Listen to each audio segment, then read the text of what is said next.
If you had to start all over today, you're dead broke, what would you say? It'll sound crazy what I'm about to say. I found myself high and drunk in a stolen car in a cop chase. This is Dan Martell, serial entrepreneur, angel investor, and best-selling author. He's an ultra-high net worth individual who scaled and exited multiple companies. Now he teaches other entrepreneurs how to get out of their own way. His mantra, you don't have a time management problem, you have a self-management problem. How do we use time to get better and to do better? People that struggle with creating success, it's because they spend time to save money. But the people that create the wealth spend money to save time. I had a handgun in a backpack sitting next to me because I told myself if the cops caught me, I was going to pull the gun and let them take my life. And I went for the gun. Welcome to Front Row Seat. I'm your host, Ken Coleman. This show is a conversation, and it's meant to help you get better, level up, and lead well. Now, there are a lot of interview shows out there, but I believe a really good conversation has the ability to change your life and my life. So the people in this room today are a representation of you, wherever you're watching or listening. So I'm going to get it started, but anyone in here has the power to join in at any time. Ask a question, and then we're going to see where the answer takes us. Today, I'm really thrilled. Our guest is Dan Martell. He's an award-winning entrepreneur, very successful investor, the best-selling author of the book, Buy Back Your Time, and coaches over 1,000 business owners. And I got the feeling he's just getting started. Everybody, please help me welcome Dan Martell. Thanks, Ken. Good to see you, man. It's an honor. This is fun. So I want to get to what I think is the most impressive thing about you. And you've got quite a list of accolades and you've done some great stuff. Thanks. But what drew me to you is an unbelievably difficult childhood. Born in Canada, don't know the specific details, but in foster care as a child. And I believe at the age of 15, a pretty unbelievable, shocking experience happens to you that it feels like set the course for where we are today. It's your story. And so I want you to pick us up there at that young age, your kind of mid-teen years, and something bad happens. Take us to that. What led to that and what happened that day? When I go back to the 15, 16-year-old Dan, he was definitely angry. A lot of demons. I grew up in a home with an alcoholic mom. Dad wasn't around very much, traveling in sales. A lot of hyperactive. I mean, I was diagnosed with ADHD, I think when I was 11, put on Ritalin. So there was like a period just right off the bat where I felt broken, I think as a person. And I got introduced to drugs when I was 13, and that's when my life spiraled kind of out of control. When one decision led to another bad decision, to a series of bad decisions, and I found myself high and drunk in a stolen car in a cop chase at 16 years old. Luckily, which at the time I didn't consider lucky, I was as I was trying to get away. I had a handgun in a backpack sitting next to me because I told myself if the cops caught me, I was going to pull the gun and let them take my life. Wow. As I was in this neighborhood, in this high-speed chase, I tried to take a turn going way too fast, and I smashed into the side of this house. And I went for the gun. And for whatever reason, as I pulled on that handle, the gun got stuck. Next thing I knew, the cops opened the door and grabbed me and threw me in the back of the cop car, and I woke up sober the next day in a jail cell wondering what my life was going to look like. And there was a point where I just thought maybe life would just be easier if I took my life. There was suicidal thoughts, and I didn't feel worthy of breathing the air, taking space, honestly. So anyways, I eventually had a guard sit me down and look at me, and just for no reason other than he felt I needed to hear the words. He said, "You don't belong here. And if nobody's ever told you, I believe in you." Wow. Do you remember his name? Yeah. What's his name? His name was Brian. Brian. Yeah. And he said, "You got to get out of here." He goes, I've been here for 10 years. I've seen a lot of kids. There's a lot of kids out there. You don't belong here. And at first I was like, well, what does he know? He doesn't know me. But it planted this seed of some kind of belief. I'm like, he could get in trouble even just pulling me out to tell me this. He wasn't my caseworker. He wasn't, he had no reason to tell me this. And I kind of started to believe it a little bit. Did you walk out of there wanting to prove him right because he was maybe one of the few people who believed in you? That was the thing that shifted. Like prior to that, and look, maybe there were other adults in my life that were also trying to speak that. What was different about Brian, and this is where I've learned over the years that the messenger matters, because of who he was. And literally, he pulled me out of the hole. I was in solitary confinement. He grabs me out of this place. I was there for 3 days. Walks me past the door of the cell blocks where we stayed into the next door, which was the guard unit that no inmate's supposed to be in, to sit me down and say this. And I think because of who he was, it landed. And I think that's one of the most beautiful lessons I've learned since then, is that sometimes when other people believe in you, even if you don't have that belief, there's this part, like you said, that I just figure if he saw that, maybe it's there, and I just don't want to let him down. I got out, like I did the work, and then I got released.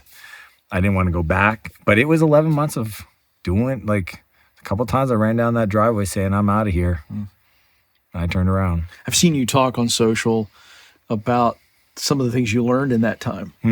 And I love that about your story. You come across a coding book, if I recall. Totally, yeah.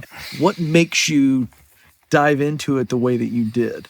It was a long day. It was summertime because I asked to stay a little longer because I was scared. I mean, the thing about recovery is it's really easy to be sober when you're like I was hundreds of miles away from where I grew up in the woods on a lake. It was an old church camp.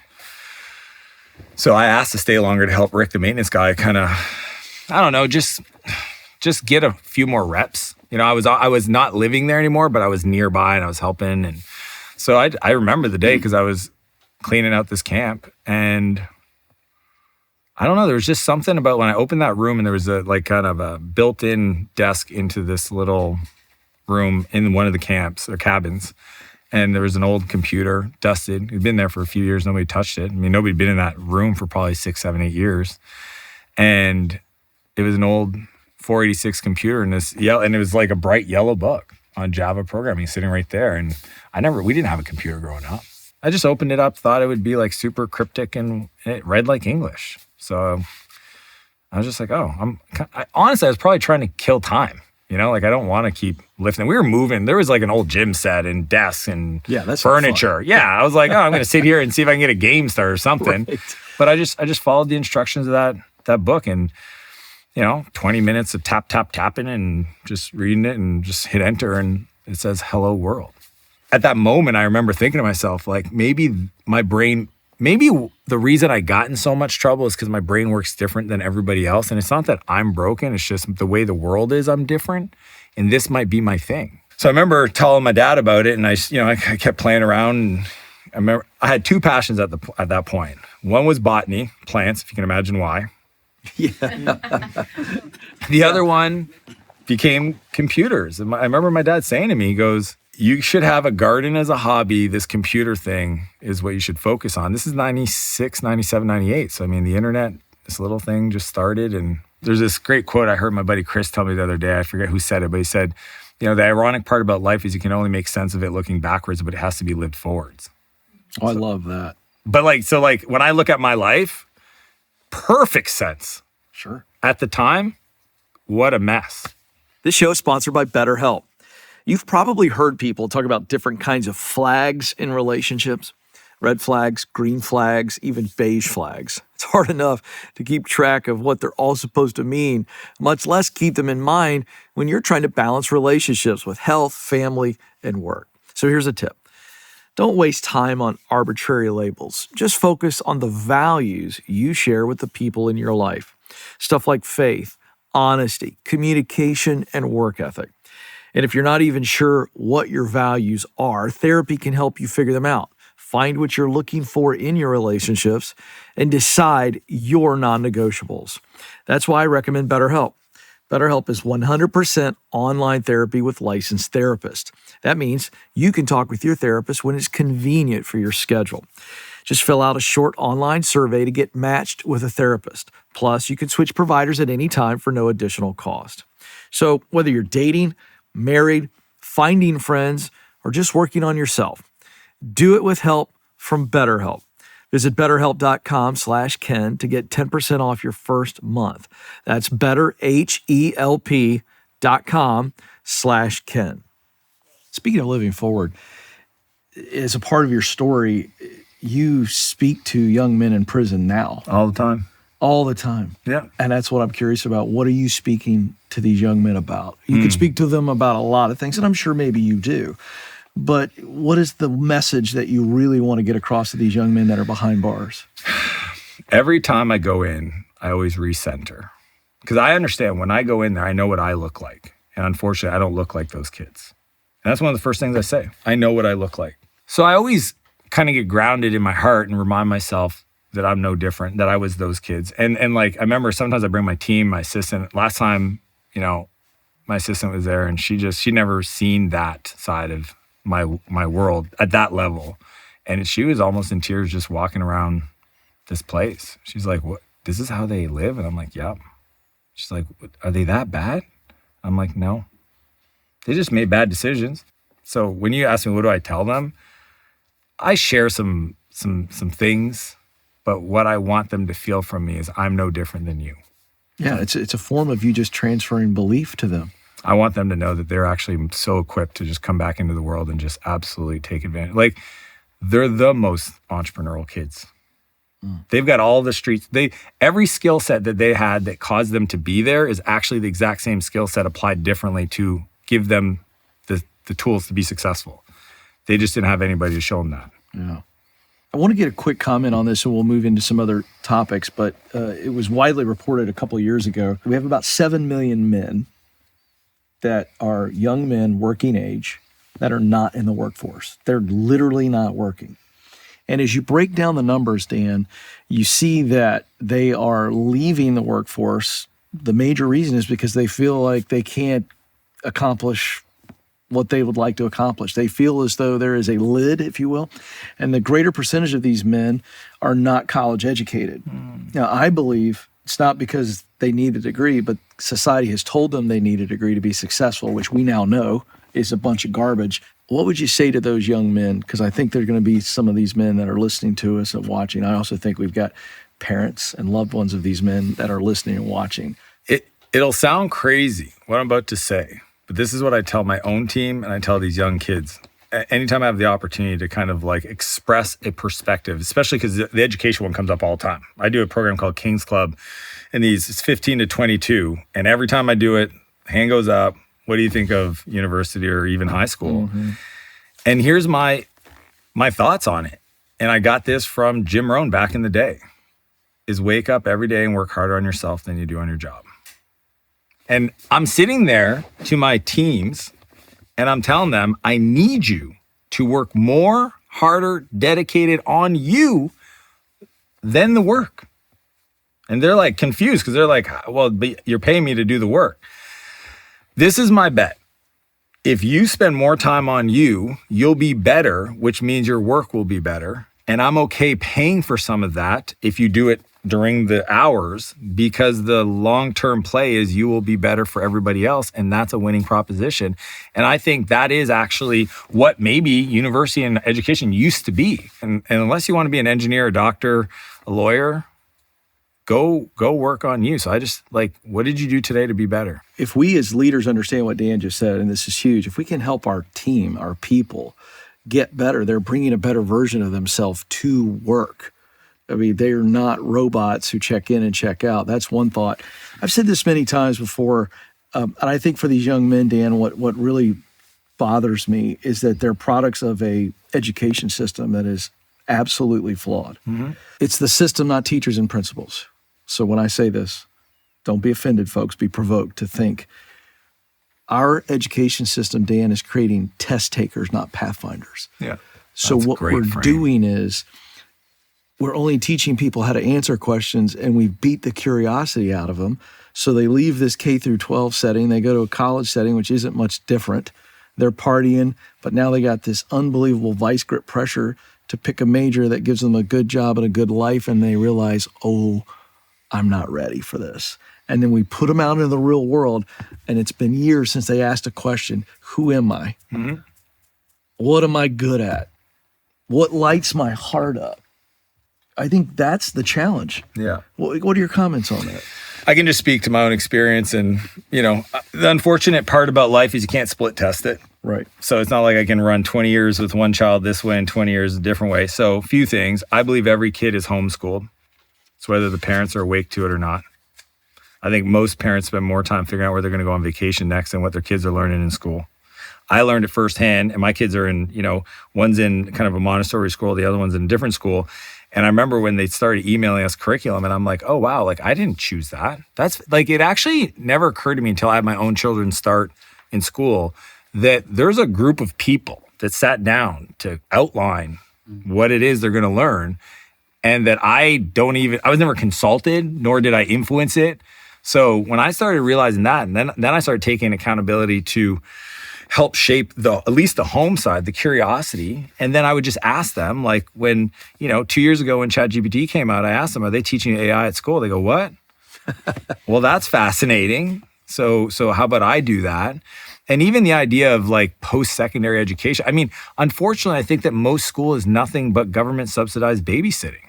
And again, it's not the teacher's fault. That's right. They're part of a system. But the whole structure's changed. Why? Even the summertime off. I know that it sounds fun, but that's because of a farming structure that we don't do anymore. And then, to your point with Pathfinders, which I love that language, my kids know when they're done high school, I'm buying them a one-way ticket to some place in Europe.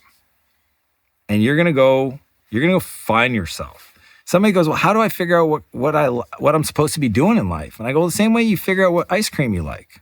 Sample. When I go to the gelato place and I've never been there before and I'm looking at all these cool flavors, I'm like, I want to try that one. That's right. I apologize before I even get to them. Yeah, we're going to have see me next time. I go, I apologize for the million questions and samples we're about to go through. Yeah. I'm the same way. Yeah. How am I supposed to know what's my favorite ice cream? It's so silly if you think about it. Right. So I've already kind of sketched that thing for them. And then because I have that context, and they hear this stuff, well, okay, I've got to go travel the world. Well, how am I supposed to get back? We'll go figure out how to create value. For me, the world rewards those that create value, period, full stop. Whether you like it or not, you live in a world that's called capitalism. It's how society rewards people. It's not who works the hardest, because the guy that built that cement wall or puts that roof on a house, he worked harder than I did. So that's not what it is. It's, did you become more valuable? So I ask my kids every night when I put them to bed, what value did you create today? And they have to scan their brain and they go, I didn't do anything today. Did you help anybody? Well, I helped my friend Max. All right, cool. But again, I think questions are the programming language of the mind. I agree. So I'm very intentional about my questions. One of mine for just personal happiness is the question, how do I appreciate even more God's grace and guidance in this moment? I ask myself that question a dozen times a day. Right? Tremendous perspective reset. Yeah. Really love that. Yeah. All right, we got a question. Dan, your story is really personal to me. You've had experience being locked up, using drugs. 4 years ago, I came home from prison. It's been a lifelong using drugs, and have really thrown my life into community service, working with nonprofits, trying to keep kids out of trouble, set a positive example, and I actually got elected back in May to our local Board of Education. You made a comment about, I didn't even choose this. I don't even want my kids to learn this. At the Board of Education locally, we don't either, right? The state has some say in it, and the federal government does. So my question to you is, if in an alternate universe you were appointed to a local public Board of Education, knowing what you know with your personal experience and your business experience, what would be the first thing you would try and do to create some better health outcomes? Or just can I do anything? If you think it'll work. What would I do is, first off, I would restructure the curriculum to what do kids actually need to learn? Because memorizing things in a world of ChatGPT makes zero sense to me. I would tuck in what they're learning or need to learn, critical thinking. So that's when I think of the skills that my kids need to understand, emotional intelligence, critical thinking, value creation, etc. I would do that. And I tuck in the curriculum into a passion area because nobody told me to write code. I wanted to write code. Anytime you see a problem, you got to look at the incentive structure. And usually you'll find out why it's like that. And then you got to undo the financial incentive structure because people will do what they're incentivized for. That's good. Thank you, man. Love that. 70% of Americans, I read some data on this, 70% of Americans say they want to be self-employed. Do you want to take a guess at what percentage of Americans are? What do you think it is? I think the number, I mean, I'm guessing 12 to 15%. No, 6. Is it that low? But I wanted to set you up to talk about that because I think that the want to and the do, there's this massive chasm. And I think it's got to be fear and doubt. I define fear as I'm just worried that something bad's going to happen if I move forward. I define doubt as I don't believe something good will happen if I move forward. Yeah. I want to hand that to you, and it's in line with where we've been talking. Well, first off, I want to inform everybody that fear gives bad advice. So how about we don't check in with fear? The other thing is I think that people that want to be self-employed, a lot of time it's because they feel like that's their path to success. And I call it the big dog syndrome. These people that work somewhere and they want to be the big dog until they're accountable for somebody else's mistakes. Hello. Yeah, everybody wants to be the boss, Right. Until all of a sudden you have to deal with the downside of those people that you hired and you trained and they fell short. So I get it. But I also know you can create a lot of wealth partnering with other people. So really, to me, it comes down to fear gives bad advice, and you are more valuable. So it's not even about self-employment. It's just about pure value. You'll never get a penny more than you think you deserve. Like the reason why people don't have more is because they don't believe they're worthy of more. And I can prove it. If you got on a scale tomorrow morning, you know what you should read, and that thing read 25 pounds heavier, you would probably make a different decision throughout the day about what you eat and how you work out that day. That's because you have a belief about what your weight should be. Your bank account's no different. If you believe, and I mean, I know people that are entrepreneurs that are poor. They are self-employed and they have no money because they don't believe they're worth more. So what does that mean? It means that they make bad decisions to lose their money. They don't put themselves in position to take advantage of the value they created. They allow other people to either take advantage of them. I mean, I was coaching this kid in King's Club and he's like, what do I do? And I said, just honor your time. You don't believe your time's worth much. And I said, you're doing $300,000 a year and you're 19. You got to treat your time like it's worth more. And then all of a sudden you'll force yourself to then hire somebody else and train them because you can't be doing all the work all the time. I said, what's the one bottleneck? He says, I don't have enough people to do the work. And then after we go outside to do the little car show we do, and I listen to him. One of my friends has a big building. And he says to the guy, he goes, I should do your windows. He goes, it's funny enough, I've been looking for somebody to take over our guy. We're not too happy. He says, I'm one of the best. Here's why I'm the best. And my buddy goes, man, you sound like really tuned in because he was talking about the different products they use and how it works. And he was ready to buy. And the kid goes, you know what? I'll do it for free. Now, he's not paying me to coach him, so I shut my mouth. Okay, lighthouse, not a tugboat. But I will tell you, I was very disappointed. Because he did not fight for what he thought he was worth. He should have charged my friend 10 times more. Yeah. And do the work and knock it out of the park and get the referral. Fascinating, right? It's really fascinating. So it's not, the self-employment is an interesting one because if it's for the purpose of monetary gain, I would argue that the fastest path is actually self-worth, not the vehicle. That's really good. That's a mouthful. Well, you're talking about time, so I want to go there. Obviously, the book right here, it's still really chugging on the charts. It's number one, I think, right now in entrepreneurship, time management, and productivity on Amazon, which is...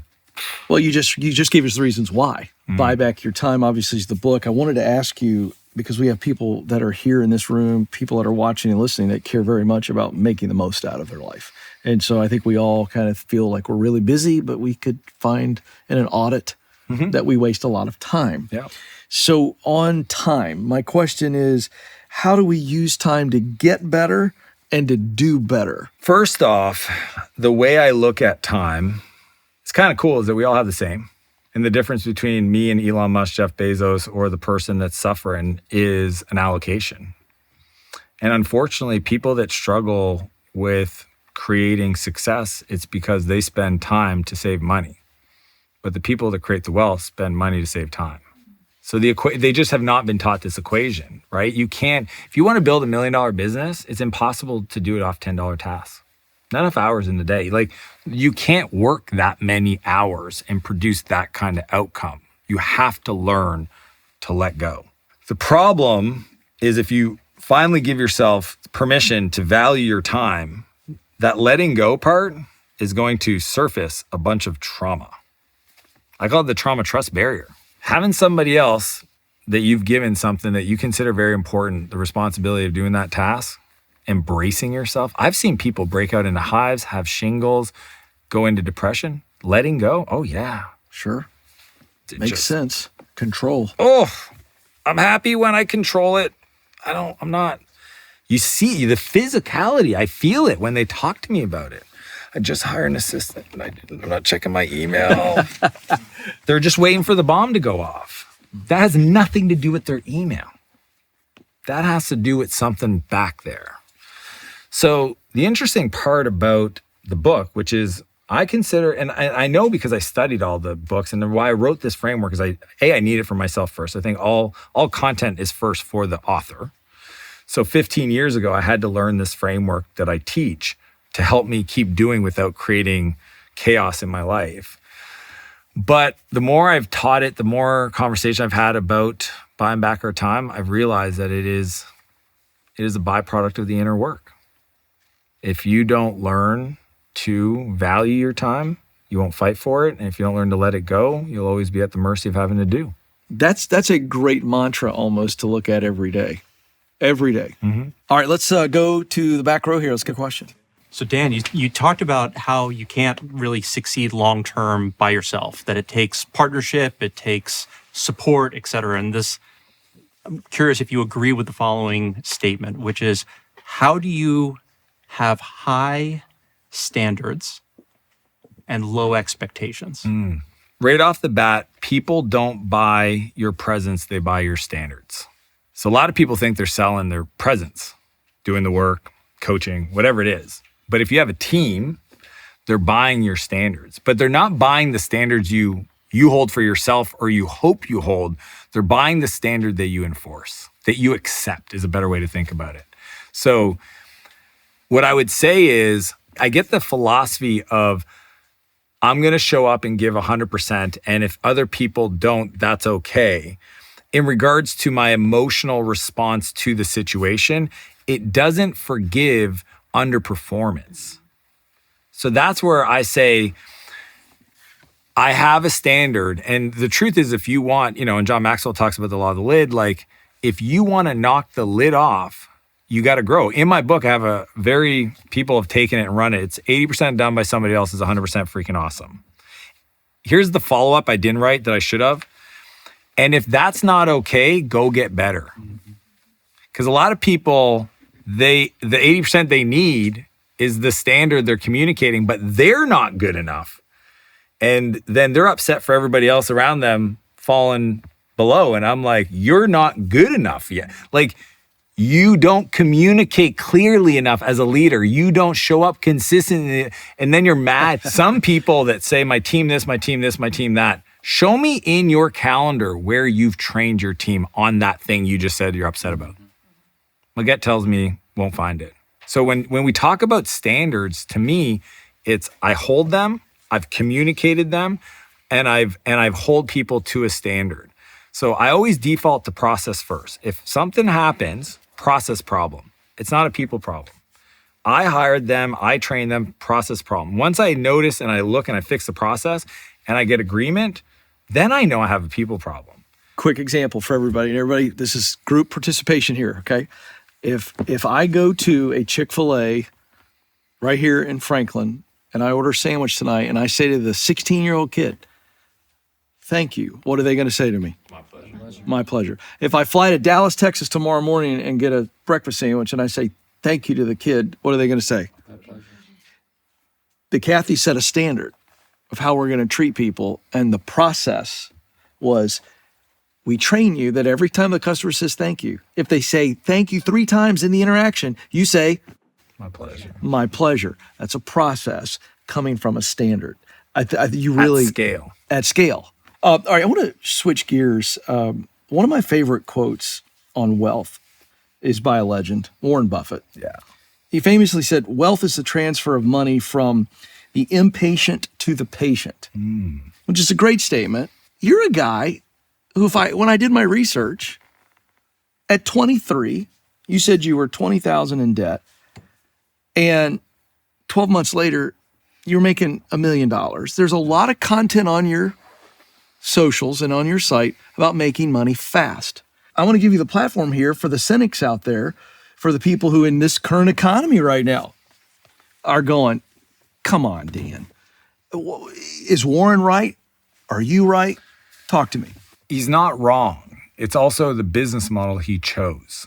So if you choose to invest in the kind of assets that he does, then being patient is actually an incredible, great way to create wealth. It doesn't mean you can't create wealth fast. And I would say like there's a difference between wealth and rich. So you can get rich quick. But one of my mentors taught me when I started off, he said, making money is easy, keeping it's hard. Yeah.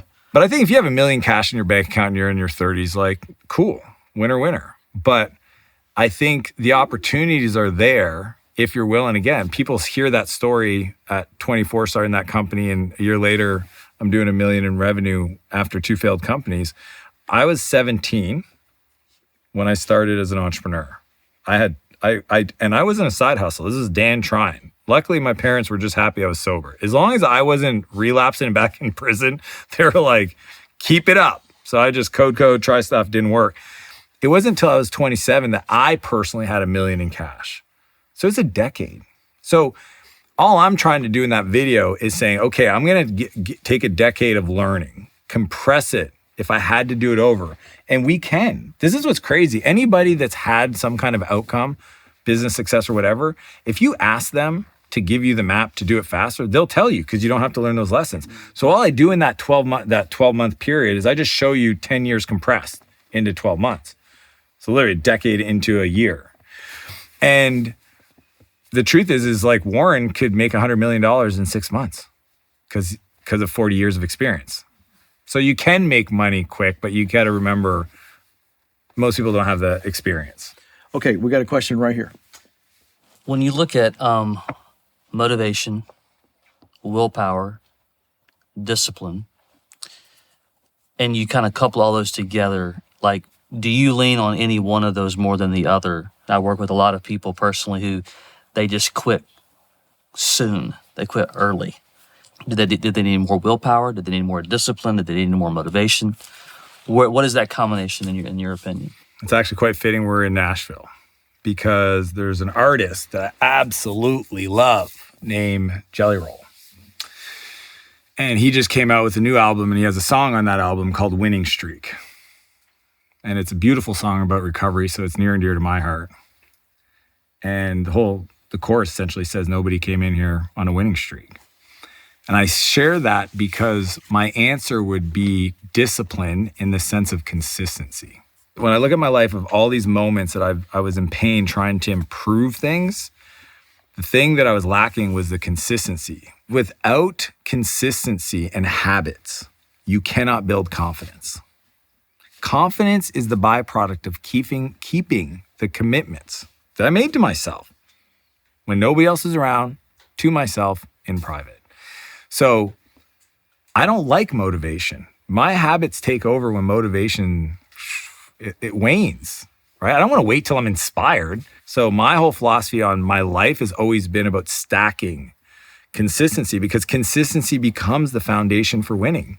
And it's interesting that you gave us 3 words: motivation, willpower, and discipline. And I agree with you. Discipline is actually the thing that's where change happens. Now, it's interesting. I did all this research on motivation several years ago for the assessment, the Get Clear assessment. And I studied the intrinsic motivation from psychology. Like, these are the 6 drivers. There's some school of thought that says there's 7. Yeah. But what I really figured out was intrinsic motivation. It's not this talk yourself into it and look in the mirror and all that garbage. It's real motivation is actually somebody doing something because they want to, and then it almost moves to have to. Yeah. And I think that's where you're getting to the discipline piece. You've got to get a clear reason. That's what intrinsic motivation is. I get up at 5 a.m. Why? to work out. Why? I want to change my life. Why do I want to change my life? Because I want to be around at 80 for my grandkids, if it's to lose weight or something. So when I learned all that, it's the clarity piece that then gets us to a place of discipline. One of my philosophies is to die young as late as possible. I like that. So to do that, you have to be physically available. So when I started thinking, and I heard there's two things that are measurements of like high quality of life, and muscle density is one of them. Because, and you know these people that are like our parents or friends of our parents, where they stumble off a step and go down. Yeah. And then they fracture a hip. And then because they don't have the muscle density, then they go for the operation, they're not mobile.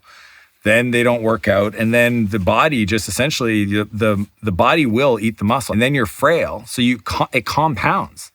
And I remember seeing an expert talk about the correlation between a knee or hip injury to the blood thinning medication, to the data that shows you that eventually you're going to have it's just like crazy how these one incidents. Oh, and then he said that most people start drinking too much and then they have heart problems. It's just, because they couldn't brace themselves when they tripped. Right. Because you weren't disciplined. Yeah, they didn't have. I love what you said. Like, I want to be able to take a hit. Right. I call it hard to kill. Like, right. I don't want to be easy to kill. I want high quality of life. Die young as late as possible, which meant work on the zone 2, which widens the pyramid. Okay, so it's what's cool is every morning I get on a treadmill, I put it to whatever 15, 25, whatever the treadmill will go in incline, 3.5 miles per hour, and I walk and I get a sweat on. That's zone 2. It's not like some people think it's a sprint and a massive, 3-mile run. It's not. It's literally just, you can do whatever you got to do, crank some emails and get a sweat on. And then for me, macro-based nutrition. So that was a big idea I learned.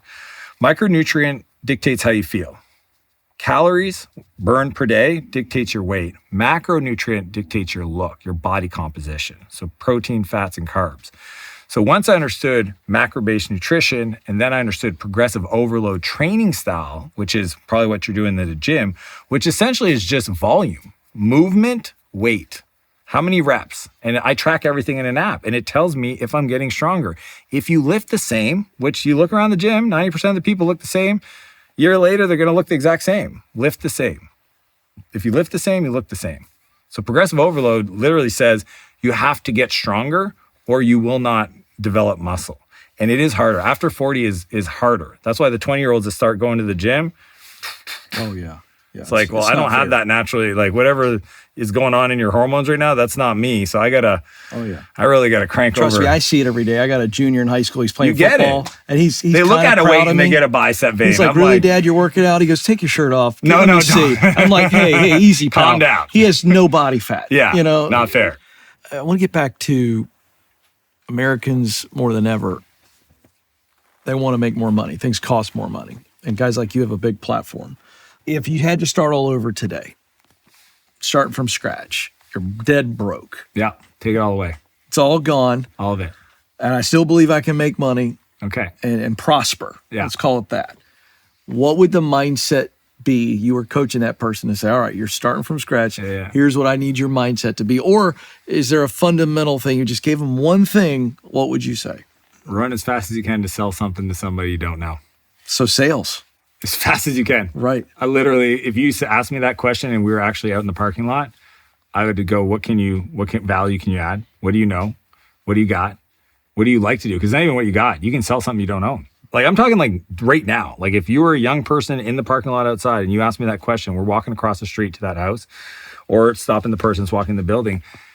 I don't think young people default to action enough. That's the mindset. Default to action. I don't believe there's any limits to anything you could possibly want. The only limit is you.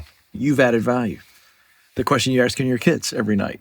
I love that you shared that because there you can get your identity kind of started to get it back. Because when you're broke, you're absolutely confused. Yeah. There's no clarity in your life. Yeah, and you don't feel worthy of anything. Yeah. Like trying to sell something, even if you don't own it, requires you to be confident enough to try to communicate. And if you just think right out of the gate, I couldn't even sell that.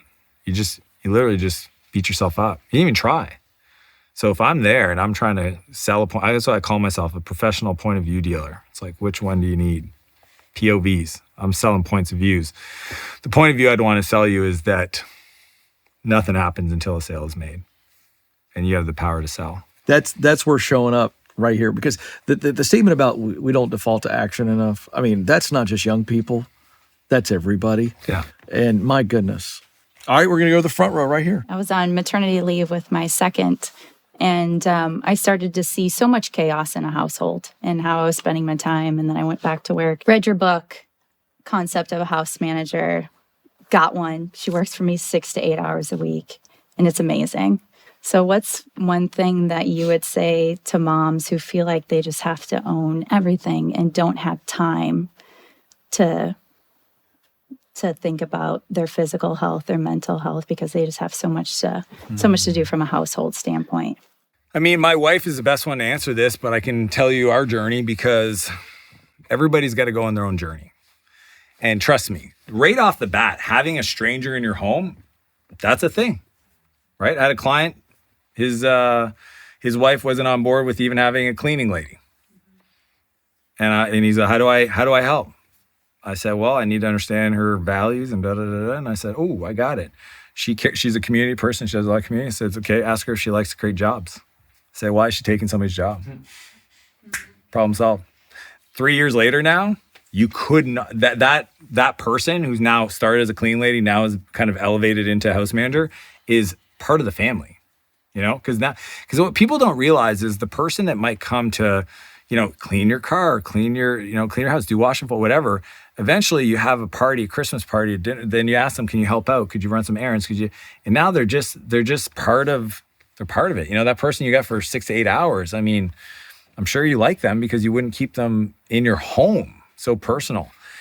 All that being said, it comes back to them valuing their time and really themselves. I mean, moms have the hardest job because they are default programmed to nurture. Like it's really beautiful, and at the same time, it breaks my heart because, wow, if you put yourself first, put your own mask on, you'd have so much more of you for the 2-year-old, the kids, the husband, themselves. Like, so again, I don't want to sound like a broken record, but that personal self-worth is where I would start and really get them to understand. I think most people actually have a lot of time that they're not using properly. And it's tough because I understand emotions, and some days you're off and sometimes I don't feel like it. But if you just got honest with yourself and put stuff in your calendar and just honored the calendar, like just, you said you would, just go do it. It turns out that muscle will start to get you into a place where you're like, because here's the problem, okay? If I paid somebody to come in to clean my house so that I could go to the gym, but I don't go to the gym when I say I'm going to go to the gym. So help them with that. I would tell these moms that what matters to you matters. This is back to what he's talking about with the values piece. Yeah. If you value yourself, then you begin to value your time. And boy, that was just really good. And I think that what a great message, freeing ladies up to go, hey, if this matters to me, then it matters. I don't have to justify it. And I think that's and you're really better good. For everybody. So I remember one time, one of the hard lessons, it took me a long time to learn, my mentor taught me, was just even the idea of vacations. I didn't like vacations. I like momentum. I like creating. I like winning. Winning turns out to be a lot of fun. And vacation felt like the opposite. And he said to me, he goes, what's your thing, Dan? I said, well, I do a lot. I like snowboarding. I like mountain biking. He goes, okay, snowboarding. When you go away snowboarding, let's say you treated yourself and went away for 5 days. What's the best snowboard? I said, oh, heli, so heli, backcountry. When you come back, are you a better version of you? Yeah, I'm probably I'm ready. He goes, okay, does your team deserve a better version of you? Could you create more if you were a better version of you? I was like, yeah. Does your family get a better version of you? Yeah. Then you need to build those rhythms. And it actually turns out, I'm not saying go to Thailand for 6 weeks. I'm saying figure out your rhythm of life and honor that rhythm. Like you and my wife, we have a weekly meeting, we have our quarterly retreats. We have a rhythm. We figured out what's the right amount, what's, kind of 3 little bears. And I think that even that idea of giving myself permission to go on vacation so that I can recharge and reset. I know my wife, the first time she went away without the kids and I was there, I knew she had a hard time. like, you get it. It was physical. She's like, are they okay? I'm like, I'm not that incompetent. Babes, I run big companies. Like, we got help. They're going to be here. Don't worry. Do you want your mom to come too? And then, 3 of us in the home. Like, but just, the disconnect, the guilt of giving herself some time alone with her friends to go, I think it was Scottsdale or something. Like, go start, go. So it's a little thing, and then to get there. I want to show you something. 2 pictures. This is the first one. And this is, if you follow Dan on social media, this is just a printout, but tell us how old you are in this picture. Who is that guy? Who is that guy? That's Dude, you. How old are you and how much did you weigh? 2021, and I weigh 265 pounds.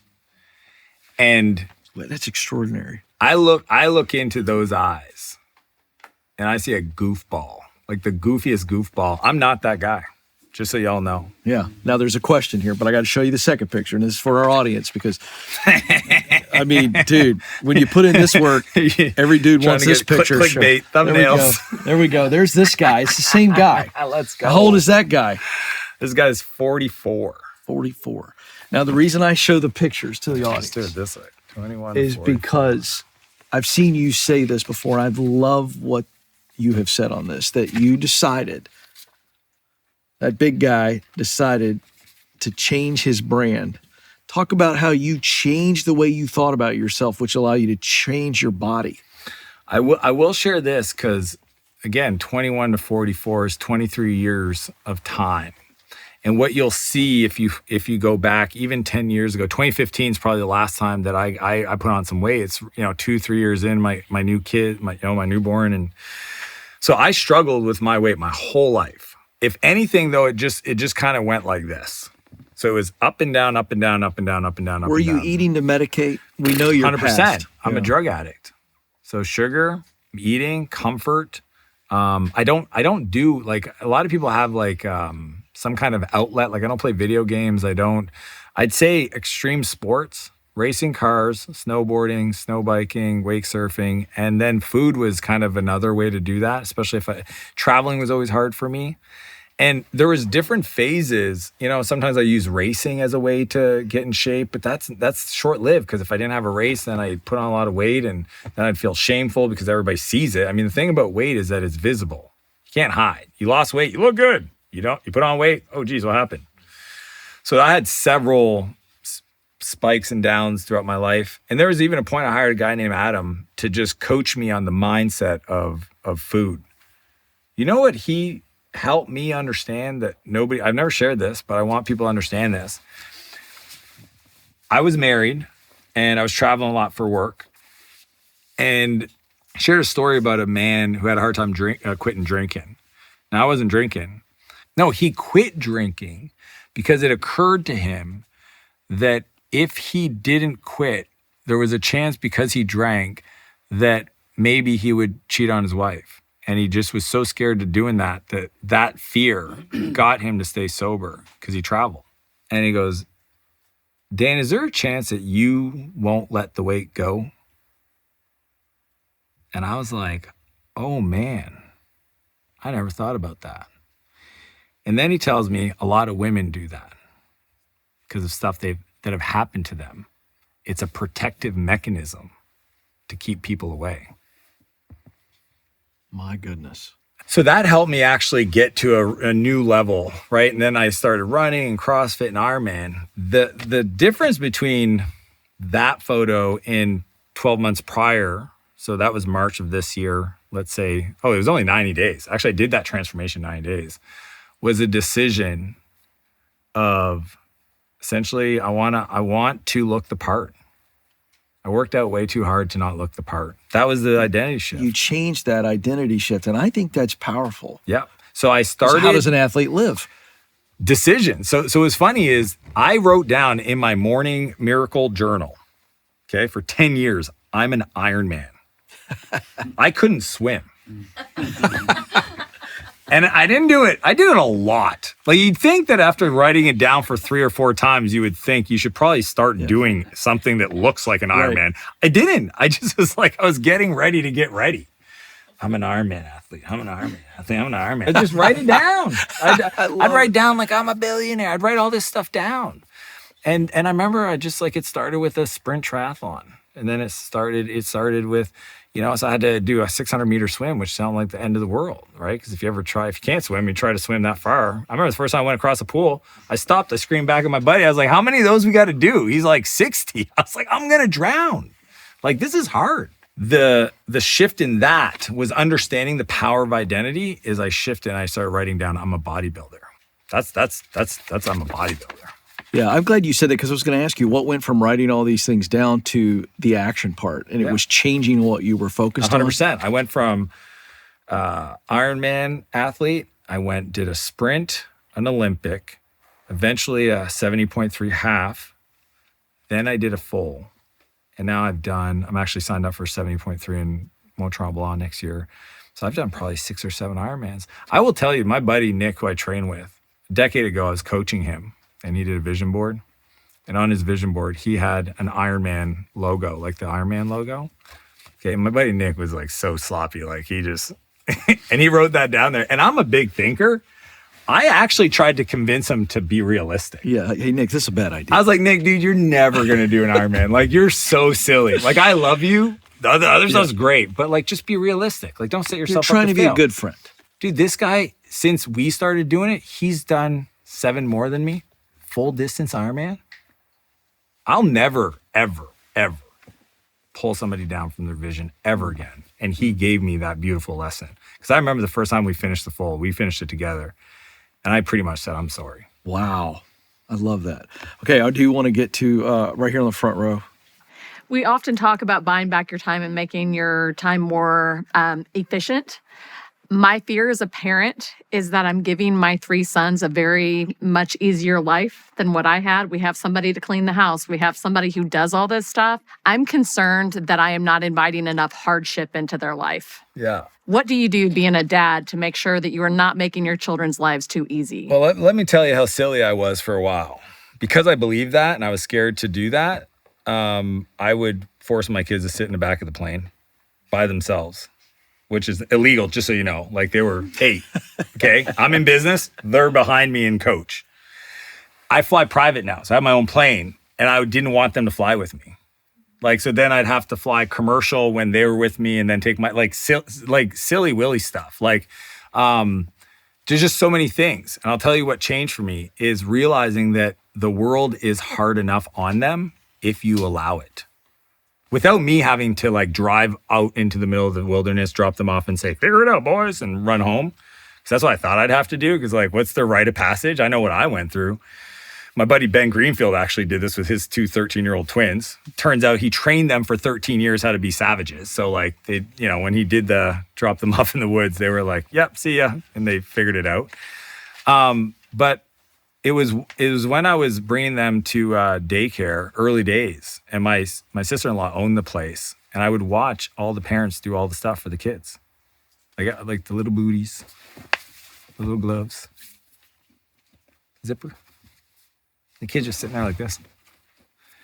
And I'm watching my 2 boys getting ready, and I'm like, what are you guys doing? And it was funny because I'd have conversations with the dad when, mom's not. I was like, dude, I bet he could do that himself. And he looked, and I go, just for what it's worth. 'Cause my kids are 11 months apart, our Irish twins. So like, and he would see that. And I remember grade 1, maybe even preschool, but I remember that we had to go do the teacher thing. So we went to the class. I remember sitting in those little, I forgot how small stuff was when I was a kid. So I'm sitting in the little desk, knees up here and this little thing. And the preschool teacher's talking to all of us as parents, and she goes, and by the way, you have to let your kids pack their bag in the morning. You cannot. Parents, look at me. She created I love it. She created an agreement. She looked in every one of our eyes. Promise me, promise me, promise me. Because I'll tell you what, if you don't, then I'll have to. I don't have time. Don't make it my responsibility for you to. And I was like, everybody, we're not going to clap for this. We're not doing a standing ovation. Like, what are you guys doing? Like, that was beautiful. And I get it. I get that moms want to show love. My wife's love language is acts of service. She loves to make the kids breakfast in the morning. If you met my two boys and asked them, has your dad ever made you breakfast ever in the history of universe of time? The answer will be no. Do I love them more than the universe? Because I love them is why I let the world shape them. So the cool part is you can be as wealthy and affluent as you want if you also let the world. So do I buy my kids anything they want? No. What they need, I buy. What they want, I go 50-50. Easy math. They want whatever they want. Go figure out a way to create value in the world. So that's the way we've resolved it in our household, is just allow them to go through the feelings. Be there for them when they're struggling. The bullying will happen. The girlfriend, I'm sure the heartbreaks are coming. But I'm gonna be there, but I'm not solving stuff. That's not my job. My job is to be the example, to create the support, and let them learn those lessons. Having money, I can say this because I know a guy that doesn't have money, and when I went to his house, I opened up a door in his basement, and there was a room the size, almost half the size of this room, full of toys. Dude, you have no money. What is all this stuff? Well, I mean, it's Christmas time. I get them stuff, and it piles up. Dude, we get them like one present, two medium presents, two fini. Done. Separate the I need to do this for me from the let's let the world shape them kind of stuff. This is very personal, but this will help a lot of parents, I think. You've given the advice to a lot of young people, don't go to your parents for advice. And I remember doing research for this conversation. I was like, slow your roll, Dan. I got an 18-year-old in college right now. I'm hoping he's coming back to me for advice. I've learned a few things. So I was like, all right, I'm going to tee this up. What do you mean by that? And then what's your posture that you recommend to parents who hear that? Talk to me. I think that the challenge is parenting is a beautiful reflection of your self-worth and the need to feel useful. And I've studied a lot of really successful young men. One of my mentors, he has two beautifully, incredibly well-adjusted. He worked for Bill Gates. He's worth about 400 or 500 million. And I asked him these questions, like, how do you set the stage? Like, how did they end up that way? And he said a few things back to the previous question, which is, he told me, he's like, don't hide the world from your kids. So what does that mean, Ken? He goes, the world is a certain way, show them. So we've never pretended like there weren't homeless people, there weren't people that didn't have the resource. We went to Haiti when they were 5 to work on a project. We are involved in our unhoused community. We literally go to church with the homeless people in our city every Sunday, and we break bread with them in service. And it turns out that when most children are 13, 14, 15, they start to go outside the family unit to find their identity. And the best thing we can do as a parent is actually make sure they're surrounded with other adults that we trust, that we know will shape them. So that you can't fight it, because that's what a lot of parents will do. They'll just try to fight it, the fact that they started dyeing their hair. Like, I don't know, I did it. I don't know if you guys did, but 14, 15. And then know that, okay, they're going to ask other people. The other thing is, I say that is, don't go to your parents for advice if they didn't do the thing you want to do. I'm not a video editor.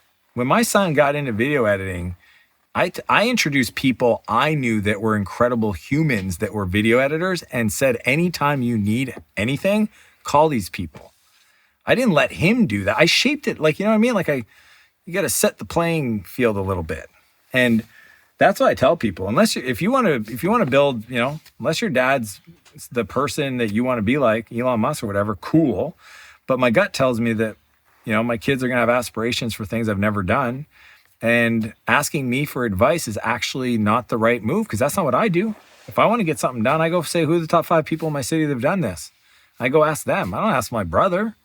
He's well-intentioned, but well-intentioned is actually dangerous sometimes. It can be harmful, and they don't mean to do. Oh, you squash a kid's dreams without even knowing it. I've taken those calls. Yeah. The kids hear everything you say through a megaphone, whether you like it or not. Well, we all gathered here today to learn. Those of you that are watching, those of you that are listening, you came here because you want to learn, because you want to get better, you want to level up, and if you get that opportunity, you want to lead well. And So I want to model the way for us. I hope you took notes. I hope you'll rewind. There's so much, Dan, that you gave us today that I think is extremely applicable. But there's one thing that I'm taking away and something I'm going to do with it. And you can let this challenge you, or you can come up with your own. But I think back to our conversation where Dan was challenging us all to value our time after we valued ourselves. And I can think in my life, if I'm not where I want to be, physically, mentally, emotionally, spiritually, pick the category of your life, pick an area of your life where you're just not happy with it. And I can draw from that, Dan, that I'm probably not putting the right amount of time into it. If I've got some chaos or some deficit, I've got to be focusing on that. That takes time. And so the takeaway for me today is to do an inventory and get to why I'm not valuing myself in that area. That's the takeaway for me.